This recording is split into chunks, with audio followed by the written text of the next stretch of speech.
Kantara chapter 1 ಚಿತ್ರ ವಿಶ್ವದಾದ್ಯಂತ ಉತ್ತಮ ಪ್ರದರ್ಶನವನ್ನ ಕಾಣ್ತಾ ಇದೆ.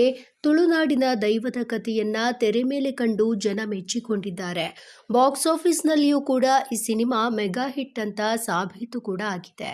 ಈಗ ಮತ್ತೊಂದು ಸಿನಿಮಾ ತುಳುನಾಡಿನ ದೈವದ ಮಹಿಮೆಯನ್ನ ಹೇಳುವುದಕ್ಕೆ ಹೊರಟಿದೆ. ಅದುವೇ ಕೊರಗಜ್ಜ ಎಂಬ ಚಿತ್ರ. ಹೌದು, ಇತ್ತೀಚೆಗೆ Koragajja cinema first look teaser ಅನ್ನ ಗಣ್ಯರ ಸಮ್ಮುಖದಲ್ಲಿ ರಿಲೀಸ್ ಮಾಡಲಾಗಿದೆ. ಮಾಜಿ ಸಚಿವೆ ಮೋಟಮ್ಮ, ನಿರ್ಮಾಪಕಿ ಮತ್ತು ನಿರ್ದೇಶಕಿ ವಿಜಯಲಕ್ಷ್ಮಿ ಸಿಂಗ್, ಸಿನಿಮಾದ ನಿರ್ದೇಶಕರು, ನಿರ್ಮಾಪಕರು, ನಟ ನಟಿಯರೆಲ್ಲ ಕೊರಗಜ್ಜನ ಕಟೌಟ್ಗೆ ಪುಷ್ಪಾರ್ಚನೆ ಮಾಡಿರುವುದು ಭಕ್ತಿಯನ್ನ ತೋರುವಂತಿದೆ. ಸುಮಾರು 3 ವರ್ಷಗಳ ಹಿಂದೆ ಆರಂಭವಾದ ಈ ಸಿನಿಮಾ ಬಿಡುಗಡೆಗೆ ಸಿದ್ಧವಾಗಿದೆ. ಅದು ಪ್ಯಾನ್ ಇಂಡಿಯಾ ಲೆವೆಲ್ನಲ್ಲಿ ರಿಲೀಸ್ ಮಾಡಲು ಚಿತ್ರತಂಡ ಮುಂದಾಗಿದೆ. ಈ ಸಿನಿಮಾ ಒಟ್ಟು 6 ಭಾಷೆಗಳಲ್ಲಿ ಮೂಡಿಬಂದಿದ್ದು, ಸುಮಾರು 24 ವರ್ಷದ ತನಿಯ ದೈವತ್ವಕ್ಕೇರಿ ಕೊರಗಜ್ಜನಾದ ಕಥೆಯನ್ನ ಈ ಚಿತ್ರದಲ್ಲಿ ತೋರಿಸಲಾಗ್ತಾ ಇದೆ ಅಂತ ನಿರ್ದೇಶಕ ಸುಧೀರ್ ಅತ್ತಾವರ್ ತಿಳಿಸಿದ್ದಾರೆ. ಇನ್ನು ಹಿರಿಯ ನಟಿ ಶ್ರುತಿ, ಇದು ನನ್ನ ವೃತ್ತಿ ಬದುಕಿನ ವಿಭಿನ್ನ ಸಿನಿಮಾ ಅಂತ ಹೇಳಿಕೊಂಡಿದ್ದಾರೆ. ನಾನು ಈ ಚಿತ್ರದಲ್ಲಿ ಕೊರಗಜ್ಜನ ಸಾಕು ತಾಯಿಯ ಪಾತ್ರವನ್ನ ನಿರ್ವಹಿಸಿದ್ದೇನೆ. ಈ ಚಿತ್ರಕ್ಕಾಗಿ ಸತತ 28 ಗಂಟೆಗಳ ಚಿತ್ರೀಕರಣ ಮಾಡಿದ್ದೇನೆ. ಇದು ಮರೆಯಲಾಗದ ಅನುಭವ. ಅಷ್ಟು ಹೊತ್ತು ಕೆಲಸ ಮಾಡಿದರೂ ನಿರ್ದೇಶಕರಲ್ಲಿದ್ದ ಉತ್ಸಾಹ ಒಂದು ಚೂರು ಕಡಿಮೆ ಆಗಲಿಲ್ಲ. ಕೊರಗಜ್ಜನ ಆಶೀರ್ವಾದದಿಂದ ಈ ಸಿನಿಮಾ ಯಶಸ್ವಿಯಾಗಲಿ ಎಂದು ನಟಿ ಶ್ರುತಿ ಹಾರೈಸಿದ್ದಾರೆ. ಇತ್ತೀಚೆಗೆ ಸೋಷಿಯಲ್ ಮೀಡಿಯಾದಲ್ಲಿ ವೈರಲ್ ಆಗಿದ್ದ ವಿಡಿಯೋವೊಂದರಲ್ಲಿ ದರ್ಶನ್ ಅವರ ಫಾರ್ಮ್ ಹೌಸ್ ಮುಂದೆ ಕುದುರೆಗಳು ಮಾರಾಟಕ್ಕಿದೆ ಎನ್ನುವಂತಹ ಬೋರ್ಡ್ ಕಂಡು ಬಂದಿತ್ತು. ಇದರಿಂದ ಒಂದಷ್ಟು ಗಾಸಿಪ್ಗಳು ಕೂಡ ಹಬ್ಬಿದ್ವು. ಈ ಸುದ್ದಿ ವೈರಲ್ ಆಗ್ತಾ ಇದ್ದಂತೆ ದರ್ಶನ್ ಅವರ ಫಾರ್ಮ್ ಹೌಸ್ನ ಮ್ಯಾನೇಜರ್ ಈ ಬಗ್ಗೆ ಪ್ರತಿಕ್ರಿಯೆ ನೀಡಿದ್ದಾರೆ. ದರ್ಶನ್ ಅವರು ಕುದುರೆ ಮಾರಾಟಕ್ಕಿಟ್ಟಿದ್ದಾರೆ.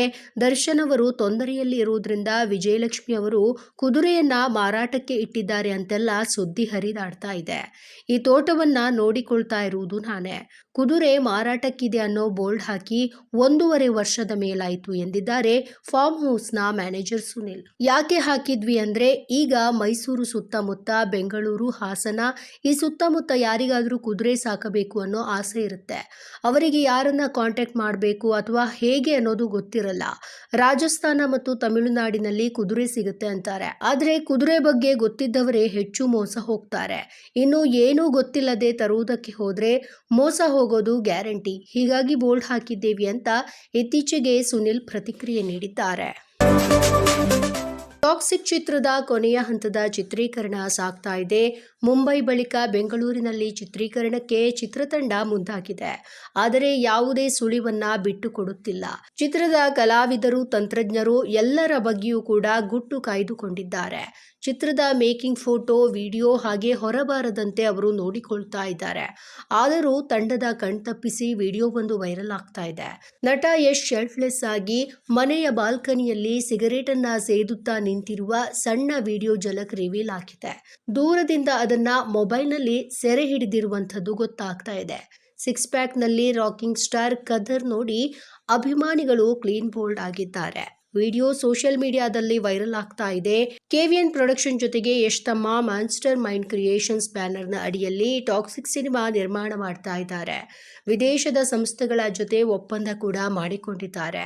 ದೇಶ ವಿದೇಶದ ಭಾಷೆಗಳಿಗೆ ಸಿನಿಮಾ ಡಬ್ ಮಾಡಿ ಬಿಡುಗಡೆ ಮಾಡುವ ಪ್ರಯತ್ನ ಕೂಡ ನಡೀತಾ ಇದೆ. ನಯನತಾರಾ, ಕಿಯಾರಾ ಅದ್ವಾನಿ, ರುಕ್ಮಿಣಿ ವಸಂತ್, ಹುಮಾ ಕುರೇಶ್ ಸೇರಿದಂತೆ ಘಟಾನುಘಟಿ ಕಲಾವಿದರು ಈ ಚಿತ್ರದಲ್ಲಿ ನಟಿಸಿದ್ದಾರೆ. ರಾಷ್ಟ್ರ ಪ್ರಶಸ್ತಿ ವಿಜೇತ ನಟ ರಿಷಬ್ ಶೆಟ್ಟಿ ನಟಿಸಿ ನಿರ್ದೇಶಿಸಿರುವ ಕಾಂತಾರ ಚಾಪ್ಟರ್ 1 ಚಿತ್ರ ಬಿಡುಗಡೆಯಾದ ಕೇವಲ 11 ದಿನಗಳಲ್ಲಿ ಕನ್ನಡ ಚಿತ್ರರಂಗದಲ್ಲಿ ಹೊಸ ಮೈಲುಗಲ್ಲನ್ನ ಸೃಷ್ಟಿಸಿದೆ. ವಿಜಯ್ ಕಿರಂಗದೂರು ಅವರ ಹೊಂಬಾಳೆ ಫಿಲ್ಮ್ಸ್ ನಿರ್ಮಿಸಿದಂತಹ ಈ ಚಿತ್ರವು ಕರ್ನಾಟಕದಲ್ಲಿ 191 ಕೋಟಿಗೂ ಹೆಚ್ಚು ಗಳಿಕೆ ಮಾಡಿದೆ. ಈ ಮೂಲಕ ಯಶ್ ನಟನೆಯ KGF 2 ಚಿತ್ರದ ಕಲೆಕ್ಷನ್ ಅನ್ನ ಕೂಡ ಹಿಂದಿಕ್ಕಿದೆ. KGF 2 ಕರ್ನಾಟಕದಲ್ಲಿ 11 ದಿನಕ್ಕೆ 183 ಕೋಟಿ ರೂಪಾಯಿ ಕಲೆಕ್ಷನ್ ಅನ್ನ ಮಾಡಿತ್ತು. ಇನ್ನು ಒಟ್ಟಾರೆ ಜಗತ್ತಿನಾದ್ಯಂತ KGF 2 1,250 ಕೋಟಿ ರೂಪಾಯಿ ಕಲೆಕ್ಷನ್ ಮಾಡಿದ್ದು, ಈ ದಾಖಲೆಯನ್ನ ಕಾಂತಾರ ಚಾಪ್ಟರ್ 1 ಬ್ರೇಕ್ ಮಾಡುತ್ತಾ ಇಲ್ವಾ ಅನ್ನೋದನ್ನ ಕಾದು ನೋಡಬೇಕಾಗಿದೆ. ಇನ್ನು ಕರ್ನಾಟಕಕ್ಕೆ ಬಂದ್ರೆ ಕಾಂತಾರ ಚಾಪ್ಟರ್ 1 ಇದು ರಾಜ್ಯದಲ್ಲಿ ಇದುವರೆಗೆ ಮಾಡಿದ ಅತಿ ಹೆಚ್ಚು ಗಳಿಕೆಯ ಕನ್ನಡ ಚಿತ್ರವಾಗಿದೆ. ಇನ್ನು ದೀಪಾವಳಿ ಹಬ್ಬದ ವಾರದಲ್ಲಿ ಕರ್ನಾಟಕದಲ್ಲಿ 250 ಕೋಟಿ ಗಳಿಕೆ ಮಾಡುವ ನಿರೀಕ್ಷೆ ಇದೆ ಅಂತ ವ್ಯಾಪಾರ ವಿಶ್ಲೇಷಕರು ಭವಿಷ್ಯ ನುಡಿದಿದ್ದಾರೆ. ನಗುವುದು ಸಹಜವಾದ ಧರ್ಮ, ಮತ್ತೊಬ್ಬರನ್ನ ನಗಿಸುವುದು ಶ್ರೇಷ್ಠ ಧರ್ಮ ಅಂತ ಕೆಲವರು ನಗಿಸ್ತಾನೆ ಇರ್ತಾರೆ. ಆ ಪೈಕಿ ಒಬ್ಬರಾದ ಉತ್ತರ ಕರ್ನಾಟಕದ ದೈತ್ಯ ಪ್ರತಿಭೆ ರಂಗಭೂಮಿ ಕಲಾವಿದ ರಾಜು ತಾಳಿಕೋಟೆ ನಿನ್ನೆ ನಿಧನರಾಗಿದ್ದಾರೆ. ಧಾರವಾಡದ ರಂಗಾಯಣ ನಿರ್ದೇಶಕರಾಗಿ ಕೆಲಸ ಮಾಡ್ತಾ ಇದ್ದ ರಾಜು ತಾಳಿಕೋಟೆ ಉಡುಪಿಯ ಮಣಿಪಾಲ್ ಆಸ್ಪತ್ರೆಯಲ್ಲಿ ಹೃದಯಾಘಾತದಿಂದ ಕೊನೆಯುಸಿರೆಳೆದಿದ್ದಾರೆ. ಬಹುಕಾಲದಿಂದ ಚಿತ್ರರಂಗದಿಂದ ಅಂತರವನ್ನ ಕಾಯ್ದುಕೊಂಡಿದ್ದ ರಾಜು ತಾಳಿಕೋಟೆ ಇತ್ತೀಚೆಗೆ ಶೈನ್ ಶೆಟ್ಟಿ ಅಭಿನಯದ ಚಿತ್ರವೊಂದನ್ನು ಒಪ್ಪಿಕೊಂಡಿದ್ರು. ಇನ್ನೂ ಹೆಸರಿಡದ ಈ ಚಿತ್ರದ ಚಿತ್ರೀಕರಣಕ್ಕೆ ರಾಜು ತಾಳಿಕೋಟೆ ಉಡುಪಿಗೆ ಬಂದಿದ್ರು. ಚಿತ್ರದ ಚಿತ್ರೀಕರಣದಲ್ಲಿ ಕೂಡ ಭಾಗವಹಿಸಿದ್ರು. ಆನಂತರ ವಿಶ್ರಾಂತಿಯನ್ನ ಪಡಿತಾ ಇದ್ರು. ಈ ಸಮಯದಲ್ಲಿ ಅವರಿಗೆ ಹೃದಯಾಘಾತವಾಗಿದ್ದು, ಅವರನ್ನ ಕೂಡಲೇ ಆಸ್ಪತ್ರೆಗೆ ಕರೆದುಕೊಂಡು ಹೋದರೂ ಕೂಡ ಚಿಕಿತ್ಸೆ ಫಲಕಾರಿಯಾಗಲಿಲ್ಲ. ಇನ್ನು ರಾಜು ತಾಳಿಕೋಟೆ ಅವರಿಗೆ ಈ ಹಿಂದೆ ಕೂಡ ಹೃದಯಾಘಾತವಾಗಿತ್ತು. ಆಗ ಚಿಕಿತ್ಸೆಯನ್ನ ನೀಡಿ ಸ್ಟಂಟ್ ಹಾಕಲಾಗಿತ್ತಂತೆ.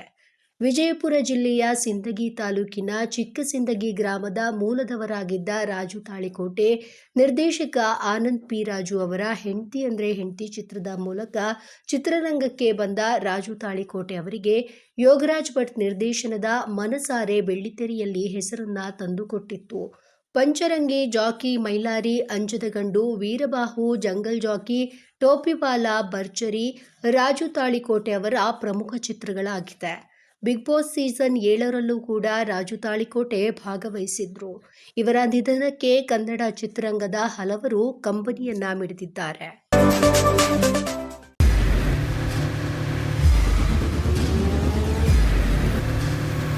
ಪ್ರಜಾಮಾರ್ಗ ನ್ಯೂಸ್, ಇದು ಜನಸಾಮಾನ್ಯರ ಧ್ವನಿ.